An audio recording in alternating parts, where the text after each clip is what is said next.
Amir, kami dari CRD Arema minta kabar Bapak terkait dengan pro kontra Omnibus Law di masyarakat. Saya kira sebelum saya sampai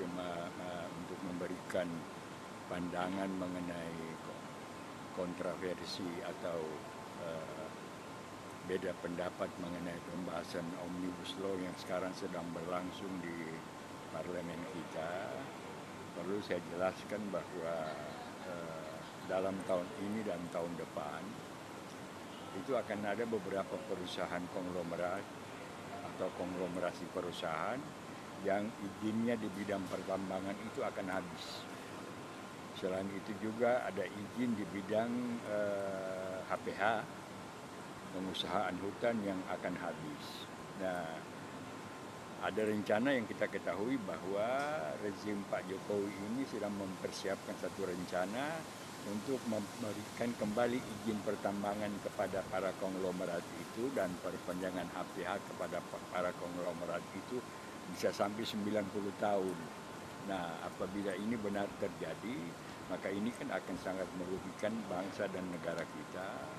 akan sangat merugikan rakyat kita, juga dia akan menimbulkan dampak negatif terhadap pemeliharaan kedaulatan negara kita,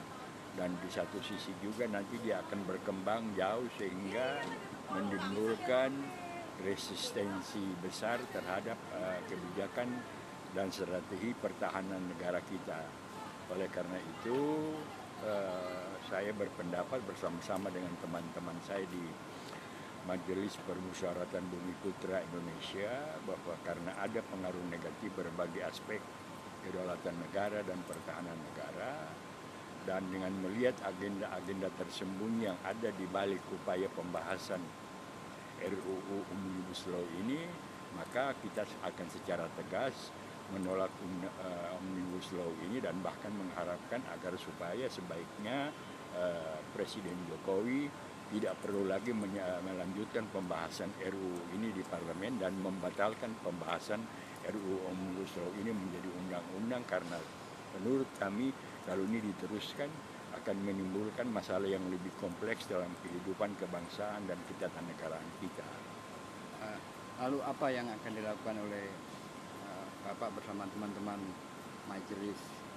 Permusyawaratan Bumi Putra Indonesia ini? Kita tetap akan menyampaikan pemikiran kepada rakyat Indonesia, menyampaikan pemikiran kepada bangsa Indonesia, menyampaikan pemikiran juga kepada partai politik, akan memberikan juga pemikiran kepada lembaga legislatif dan kepada lembaga eksekutif sesuai dengan kaidah-kaidah demokrasi dan sesuai dengan aturan-aturan yang dibenarkan oleh konstitusi kita. Kita akan memberikan pandangan-pandangan, pendapat dan saran untuk agar supaya penyelenggaraan ketatanegaraan kita, kehidupan kebangsaan kita, kehidupan kenegaraan kita ini akan berjalan secara baik. Dan ini barangkali juga merupakan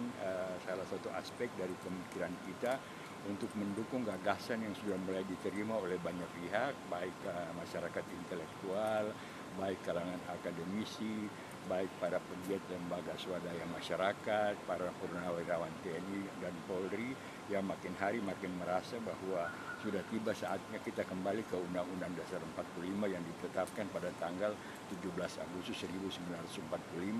untuk mengembalikan jati diri kebangsaan kita, jati diri kenegaraan kita sesuai dengan amanat proklamasi tanggal 17 Agustus 1945. Dari kondisi konstelasi politik saat ini, apakah itu memungkinkan, Pak? Kita kira memang setiap perjuangan itu ada tantangan, ada peluang, dan disitulah terletak kedewasaan kita, terdesak kearifan kita untuk memahami persoalan-persoalan yang terjadi di lingkungan kita, bagaimana sikap rezim ini terhadap kehidupan ketatanegaraan dan kebangsaan kita. Dan sepanjang apa yang kita lakukan itu kita tahu bahwa dia akan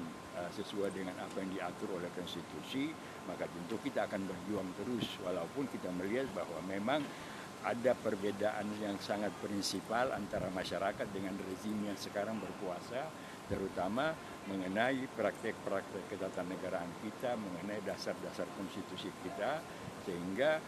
Di sisi lain, masyarakat, terutama kami dari Majelis Permusyawaratan Bumi Putra Indonesia, menganggap bahwa rezim ini sudah terlalu jauh menyimpang dari konstitusi dalam menetapkan berbagai peraturan perundang-undangan maupun kebijakannya, dan mengharapkan bahwa kita sebaiknya mari kita mulai menggalang kekuatan bangsa kita ini untuk menemukan kembali jati diri kita sesuai dengan amanat proklamasi, yaitu kembali kepada Undang-Undang Dasar 1945 yang ditetapkan pada tanggal 17 Agustus 1945